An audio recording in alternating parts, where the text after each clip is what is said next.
stop guessing on why your exported video looks darker than your grade in DaVinci Resolve. This is exactly how you fix the gamma shift without failing once.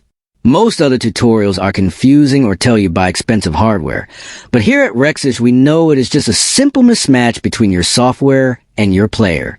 Before we change the settings, you need to understand the logic, or you will just get stuck again every time you hit render.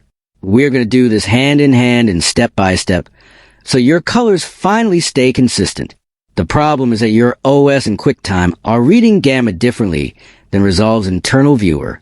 This is the authority fix from Rec.709 that guarantees your export looks identical to your timeline.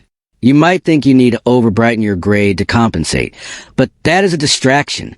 The secret trick that other creators missed is using the Rec.709, a tag specifically for the Apple ColorSync utility, which forces your computer to display the correct brightness levels regardless of the player. Now, focus up because the dopamine hit of a perfect render is seconds away. Go to your project settings under Color Management. Set your timeline and output color space to Rec.709-A, and on the Deliver page, ensure your data levels are set to video instead of auto. If you follow me exactly, your exported video will now match your grade perfectly.